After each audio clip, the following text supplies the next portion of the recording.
Le 23 avril 1014, le vendredi saint, le soleil se lève sur les plaines de Clontarf, au nord de Dublin. Des milliers d'hommes s'apprêtent à s'entretuer dans ce qui deviendra l'une des batailles les plus sanglantes de l'histoire médiévale irlandaise. D'un côté, Brian Boru, roi suprême d'Irlande, à 73 ans, mène une armée de 20 000 Irlandais déterminés à briser la domination scandinave.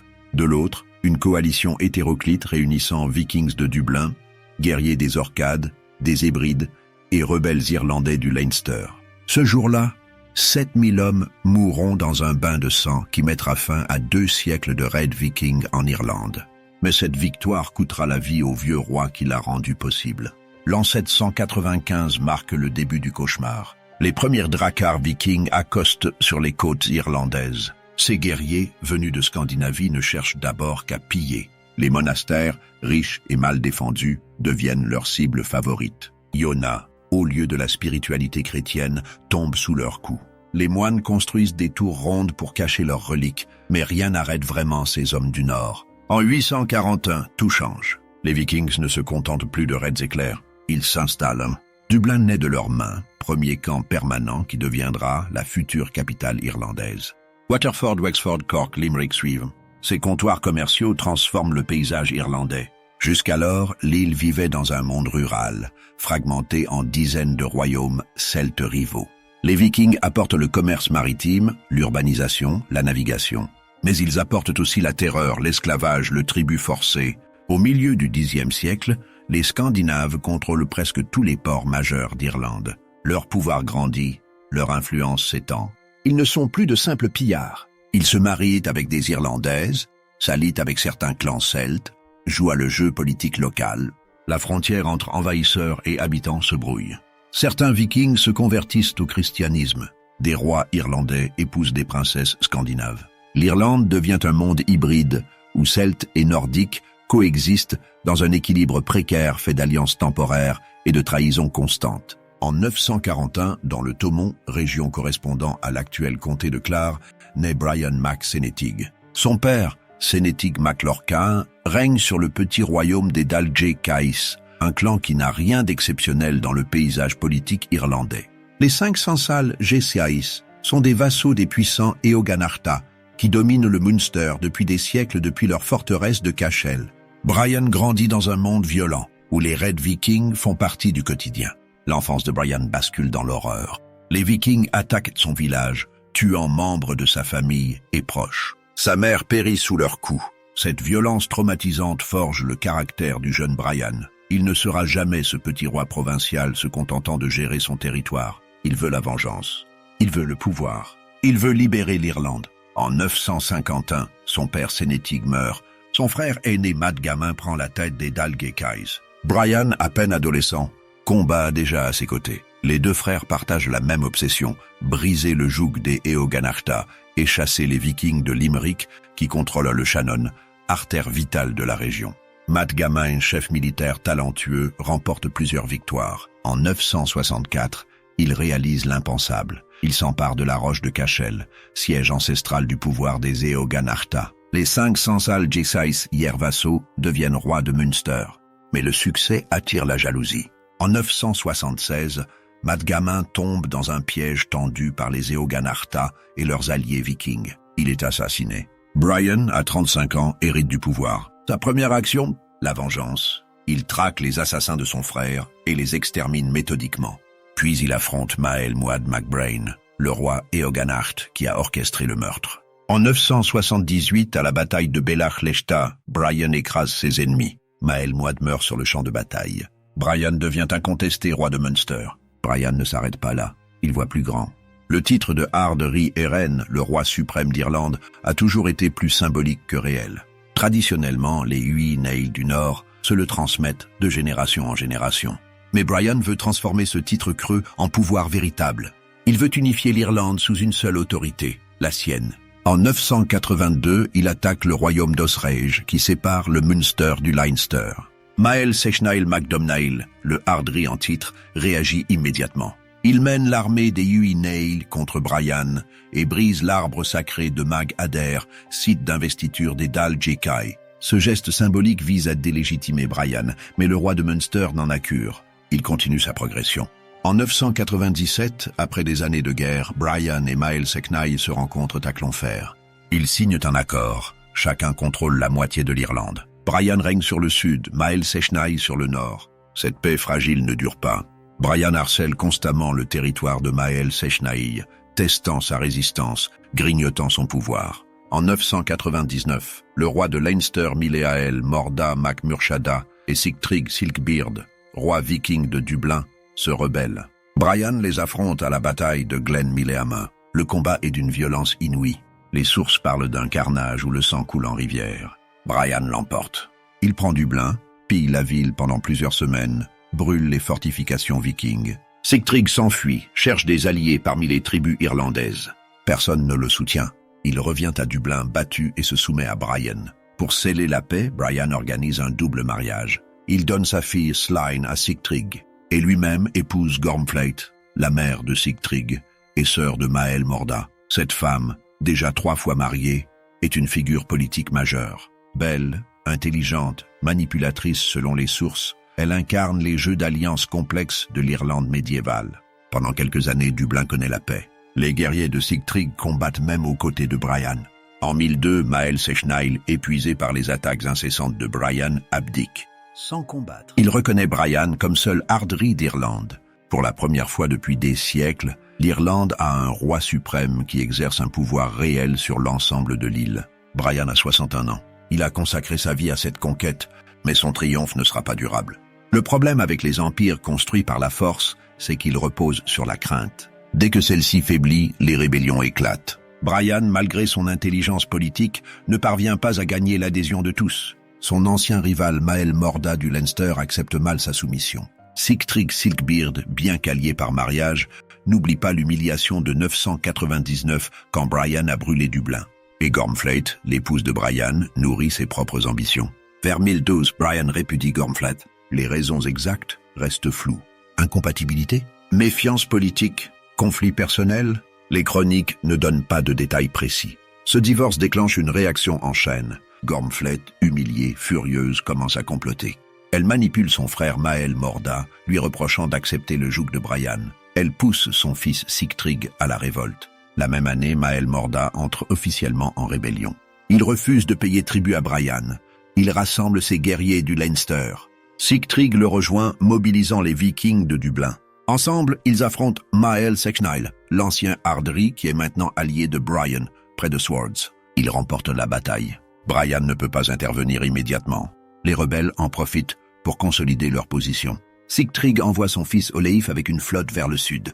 Il brûle Cork, détruisant la puissance navale de Brian concentrée dans ce port. Ils attaquent Cap Clear, coupant les routes maritimes.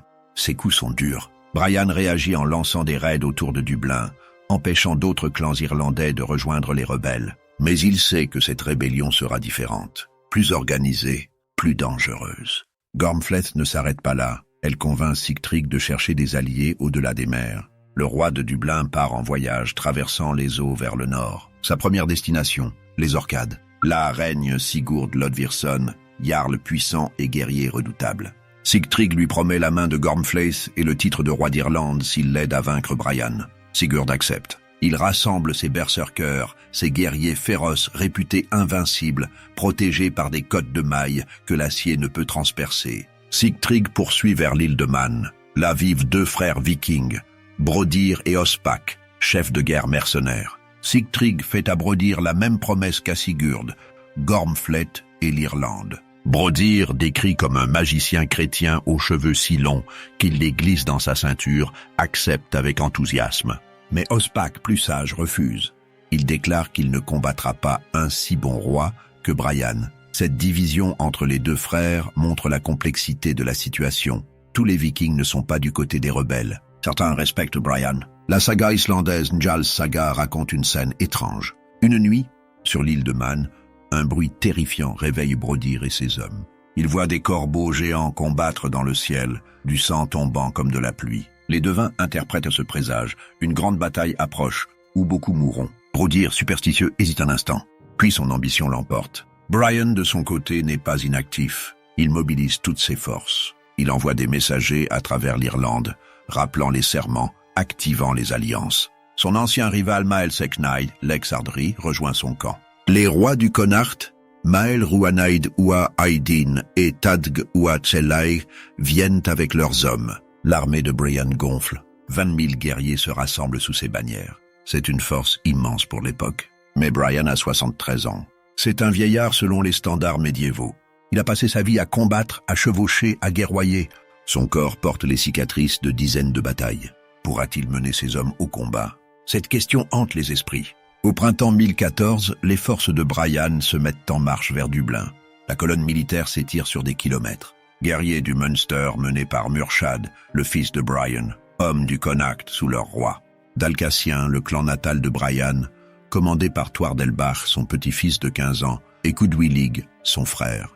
Des Vikings de Waterford et Limerick combattent aussi pour Brian, preuve que cette guerre n'est pas un simple conflit irlandais contre Scandinaves. Face à eux, la coalition rassemblée par Gormflet et ses alliés prend forme. Mael Morda mène 3000 guerriers du Leinster. Sigtrig commande les Vikings de Dublin, gardant 1000 hommes en réserve dans la ville fortifiée. Sigurd des Orcades arrive avec 1000 Vikings d'élite. Brodir de Man apporte 1000 guerriers supplémentaires. Au total, environ 5000 à 7000 hommes face aux 20 000 de Brian. Un désavantage numérique énorme, mais l'équipement fait la différence. Les Vikings portent des cottes de mailles, des casques de fer, des épées de qualité forgées selon des techniques scandinaves supérieures. Les Irlandais, eux, privilégient les armes légères, javelots, haches, épées courtes, peu portent d'armure. Cette différence d'équipement peut compenser le déséquilibre numérique. Quand l'armée de Brian approche de Dublin, un coup dur survient. Mael Secnail et ses hommes de Meath refusent soudain de combattre. Les raisons de ce revirement restent obscures. Rancune contre Brian qui l'a forcé à abdiquer? Calcul politique pour affaiblir les deux camps. Peur devant les Vikings d'élite? Personne ne sait vraiment. Ce retrait prive Brian de milliers de soldats. Son avantage numérique se réduit considérablement. Le choix du champ de bataille tombe sur Clontarf, plaine côtière au nord de Dublin.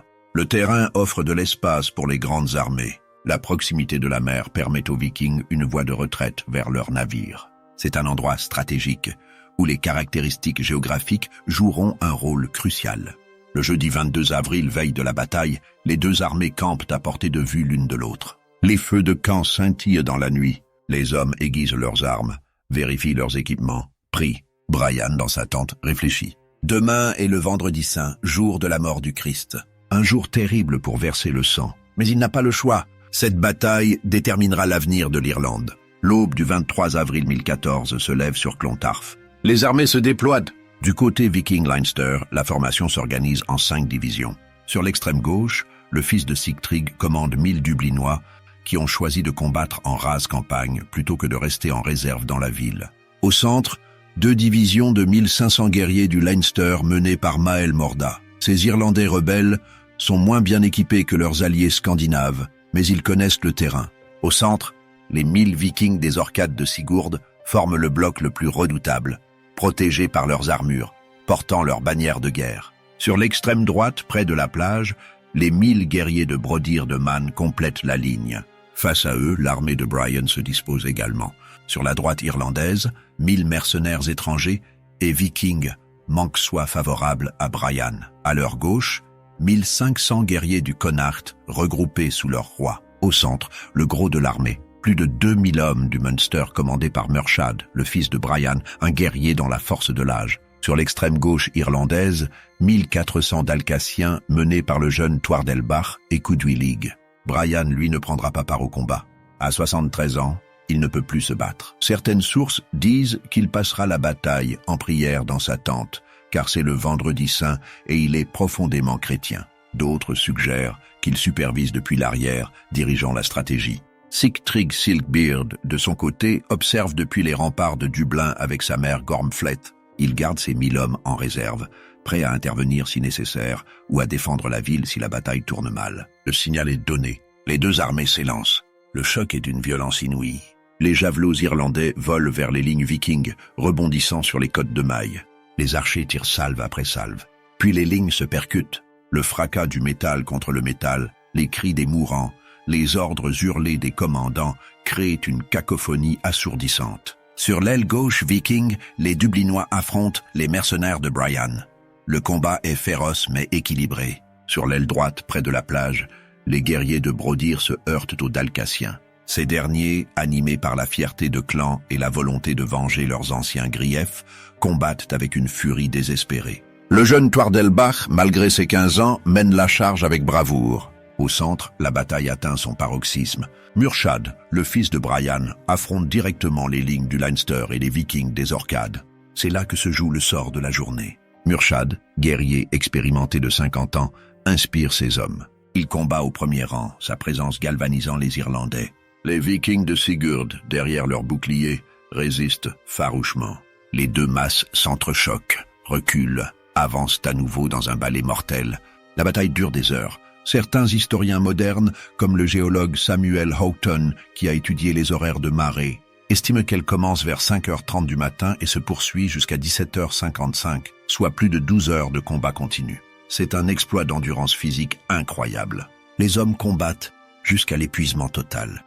Progressivement, la supériorité numérique irlandaise commence à faire effet. Les lignes vikings, malgré leur équipement supérieur, sont submergées. Les formations se disloquent. Des brèches s'ouvrent. Les Irlandais s'y engouffrent. Le centre viking commence à céder. C'est alors que survient le tournant décisif. Mael Morda, le roi de Leinster, tombe au combat. Sa mort démoralise ses hommes. Les guerriers du Leinster, voyant leur chef mort, commencent à fuir. Cette débandade se propage. Sigurd des Orcades combat jusqu'au bout, refusant de reculer. Il meurt au milieu de ses hommes, fidèle à sa réputation de guerrier intrépide. Les Vikings survivants refluent vers la plage, cherchant à rejoindre leurs navires. Mais un problème terrible se pose, la marée monte. Les bateaux, échoués à marée basse au début de la bataille, flottent maintenant loin du rivage. Les Vikings, chargés de leurs armures, tentent désespérément d'atteindre les dracars. Beaucoup se noient. Les sources parlent de centaines de guerriers engloutis par les flots, incapables de nager avec leur équipement. Les Irlandais poursuivent impitoyablement les fuyards. C'est maintenant un massacre plus qu'un combat. Les Vikings et Leinstermen qui tentent de s'échapper sont rattrapés et tués. Le Kogad Gaedel Regalaib, chronique irlandaise du XIIe siècle, décrit des scènes apocalyptiques, le sol couvert de cadavres, le sang formant des mares, les cris des blessés implorant la mort. À la fin de la journée, 7000 hommes du camp Viking Leinster sont morts. Parmi eux, tous les chefs majeurs, Mael Morda, Sigurd des Orcades, Dubgal mac Amlaib et Gilas Yarain Maglan Iairn, frère et neveu de Sigtrig, Oitirdub Suartgair, Donchad Wierulb Grisen Luim Amlaib mac Lagman. Une génération de leaders vikings est anéantie. Mais la victoire irlandaise est pyrrhique. 4000 Irlandais sont tombés. Et parmi eux, les pertes sont dévastatrices. Murchad, le fils de Brian, a trouvé la mort dans la mêlée. Toirdelbach, le petit-fils de 15 ans, est mort aussi, payant de sa vie sa bravoure. Codwilig, le frère de Brian, ne reviendra pas. L'armée irlandaise, bien que victorieuse, est décimée et désorientée.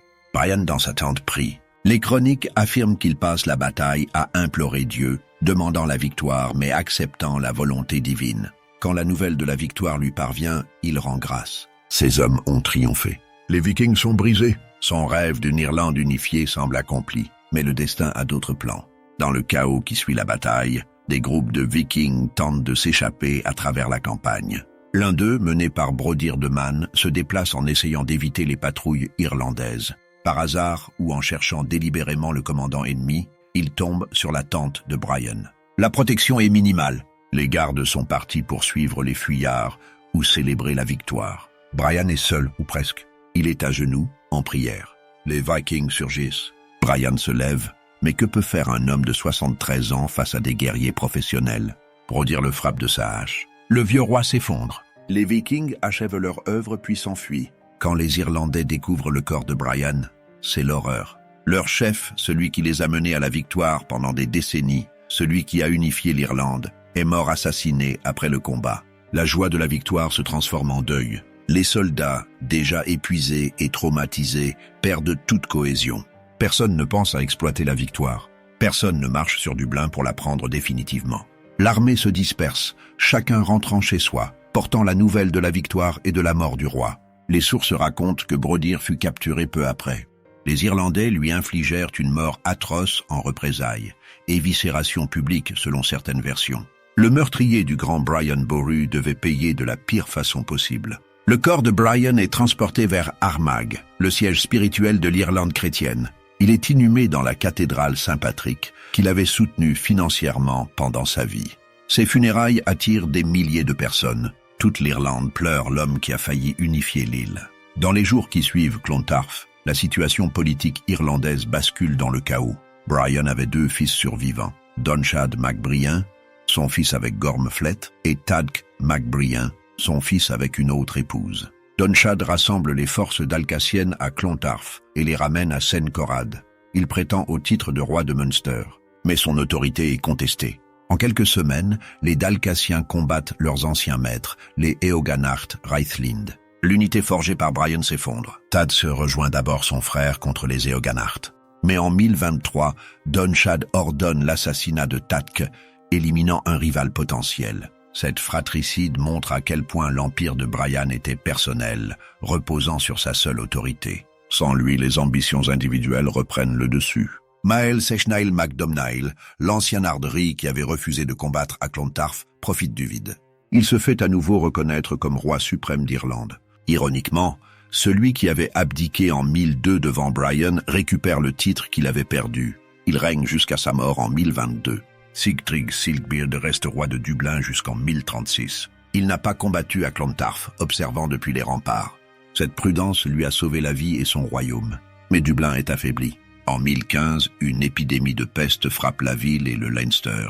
Mael Sechnaill en profite pour brûler les faubourgs de Dublin. Sigtryg parvient à maintenir son pouvoir, mais il ne retrouvera jamais l'influence d'avant Clontarf. En 1028, il part en pèlerinage à Rome, signe de sa conversion sincère au christianisme. Il meurt en 1042, ayant régné 46 ans, l'un des règnes les plus longs de l'histoire de Dublin. En 1052, Diarmait mac Mael na Embo, roi de Leinster, capture Dublin et Fingal. Pour la première fois, un roi irlandais affirme clairement sa suprématie sur une ville nordique. Les Vikings restants perdent définitivement leur indépendance politique. Ils deviennent des sujets, non plus des conquérants.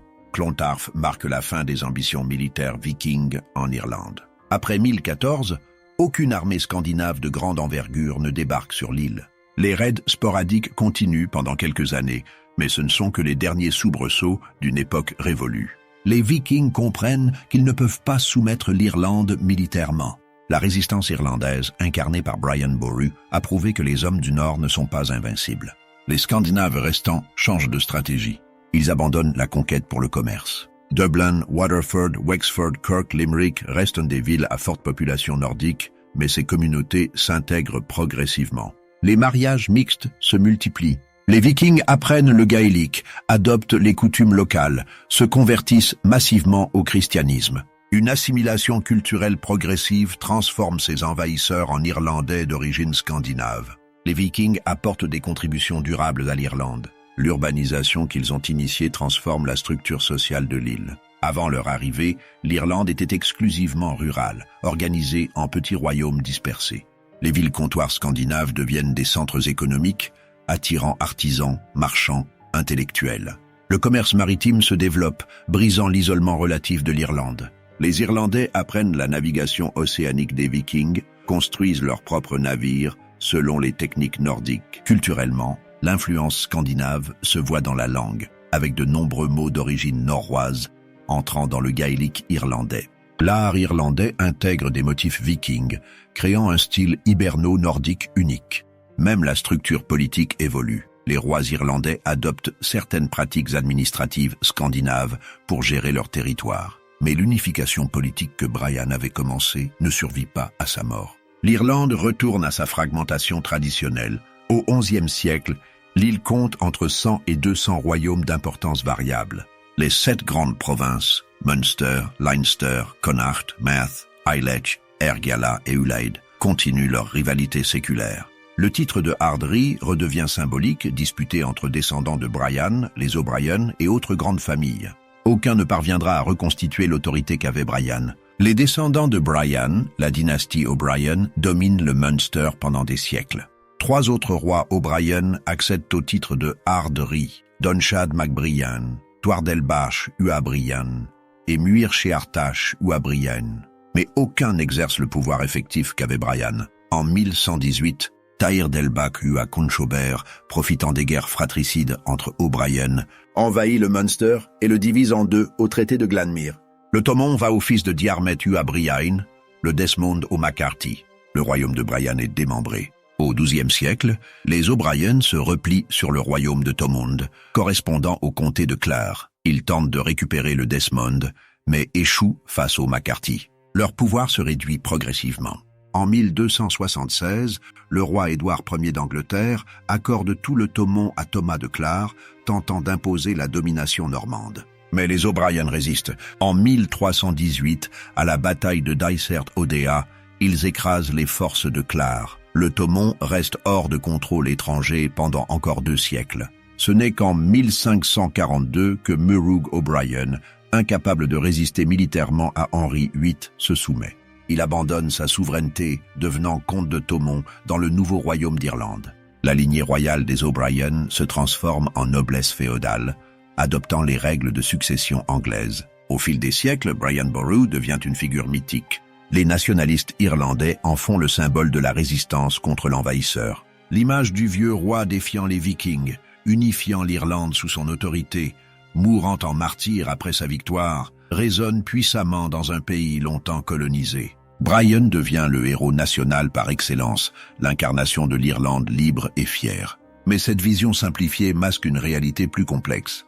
Comme l'explique l'historien Pierre Johannon, il n'avait rien du saint de vitrail qu'ont voulu voir en lui les historiens nationalistes. Il ne cherchait nullement à rejeter les Vikings à la mer. Ce qu'il voulait, c'était conquérir le pouvoir suprême. Brian était avant tout un chef de guerre ambitieux, un politique calculateur qui utilisait tous les moyens pour atteindre ses objectifs. Il n'hésitait pas à s'allier avec des Vikings quand ça servait ses intérêts, à marier sa fille à un roi scandinave, à employer des mercenaires nordiques. La bataille de Clontarf elle-même n'est pas le simple affrontement irlandais contre Vikings que la légende décrit. Des Vikings combattent dans les 2 camps, des Irlandais aussi. C'est une guerre civile autant qu'une guerre de libération. Mael Morda du Leinster n'était pas un traître vendu aux Vikings, mais un roi défendant l'indépendance de son royaume contre l'hégémonie de Brian. Sigtryg Silkbeard n'était pas un envahisseur étranger, mais un roi hybride, né en Irlande de mère irlandaise,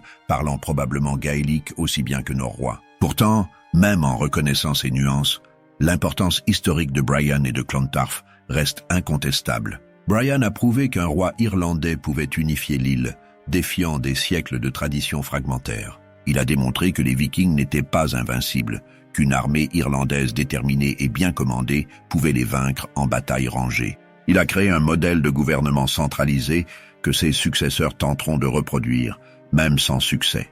Clontarf met fin à 2 siècles de terreur viking. Après 1014, les Irlandais n'ont plus à craindre les raids scandinaves à grande échelle. Les populations peuvent reconstruire les monastères détruits, revitaliser la vie culturelle et artistique qui avait été mise à mal. L'âge d'or de la culture irlandaise médiévale qui s'épanouit au XIe et XIIe siècle est en partie rendu possible par la paix relative qui suit Clontarf. Si on évalue Brian Boru selon ses propres objectifs, le bilan est mitigé. Il voulait unifier l'Irlande sous une seule autorité forte. Il y est parvenu, mais seulement pendant quelques années. Sa mort a immédiatement déclenché le retour à la fragmentation. Il voulait libérer l'Irlande des Vikings. Il a gagné la bataille décisive, mais au prix de sa vie et de celle de milliers de ses meilleurs guerriers. Il voulait fonder une dynastie durable. Les O'Brien ont régné, mais jamais avec la même puissance que lui. Les historiens modernes débattent toujours de l'interprétation de Clontarf. Pour certains, c'est la bataille décisive qui a sauvé l'Irlande chrétienne de la domination païenne scandinave. Pour d'autres, c'est une guerre civile irlandaise où les Vikings jouaient un rôle secondaire. Pour d'autres encore, c'est le symbole du paradoxe irlandais, capable de vaincre les envahisseurs extérieurs, mais incapable de s'unir durablement. Ce qui est certain, c'est que Brian Boru a marqué l'histoire irlandaise comme peu de personnages l'ont fait. Né dans un petit royaume obscur, il est devenu le souverain incontesté de toute l'Irlande. Il a combattu pendant 50 ans, remportant victoire après victoire. Il a repoussé les limites du possible dans l'Irlande médiévale. Et il est mort en guerrier, tué après avoir gagné sa bataille la plus importante. Son nom est resté vivant à travers les siècles. Les bardes irlandais ont chanté ses exploits. Les chroniques médiévales l'ont célébré. Les nationalistes du 19e et 20e siècle en ont fait leur héros. Aujourd'hui encore, Brian Boru est un nom connu de tous les Irlandais. La harpe qu'il jouait, ou du moins une harpe attribuée à lui, est devenue un symbole national de l'Irlande, apparaissant sur les armoiries et les pièces de monnaie. La bataille de Clontarf est commémorée tous les 23 avril. En 2014, pour le millénaire, l'Irlande a organisé de grandes célébrations. Des reconstitutions historiques ont rassemblé des milliers de participants et des dizaines de milliers de spectateurs. Des expositions ont exploré tous les aspects de l'événement.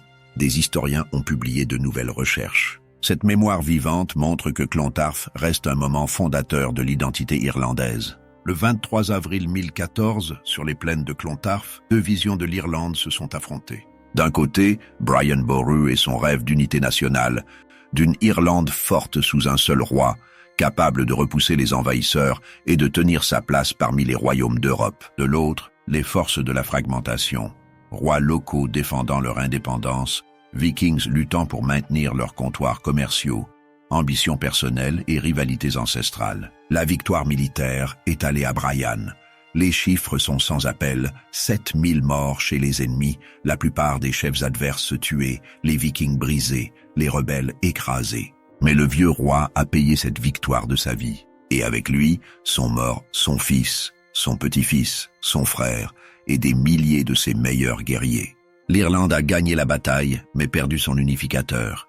Dans les semaines et mois qui ont suivi, l'unité si durement gagnée s'est effondrée. Les royaumes sont retournés à leur rivalité. Les descendants de Brian se sont entretués pour le pouvoir. L'Irlande est redevenue cette mosaïque de petits royaumes en conflit perpétuel. Cette fragmentation facilitera, un siècle et demi plus tard, l'invasion normande menée par Strongbow en 1169, qui marquera le début de 8 siècles de domination anglaise. On peut se demander ce qui se serait passé si Brian avait survécu à Clontarf. Aurait-il pu consolider son pouvoir, créer des institutions durables, transformer le titre symbolique de Ardrí en véritable monarchie centralisée? Aurait-il pu transmettre à un héritier capable l'autorité qu'il avait si péniblement construite? Ou l'Irlande, avec sa tradition séculaire d'indépendance locale et de succession par tanistrie plutôt que primogéniture, était-elle structurellement incapable d'unification durable? Ces questions resteront sans réponse. Ce que l'histoire retient, c'est qu'un homme, né dans un clan obscur, a prouvé que l'unification était possible. Qu'une armée irlandaise pouvait vaincre les guerriers vikings réputés invincibles. Qu'un roi pouvait commander l'obéissance de toute l'île.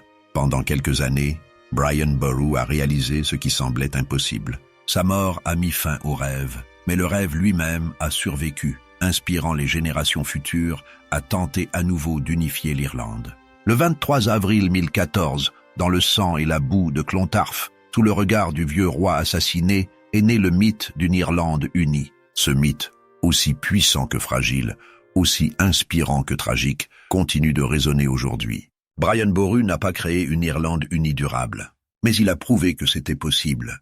Et parfois, dans l'histoire, prouver qu'une chose est possible compte autant que la réaliser définitivement.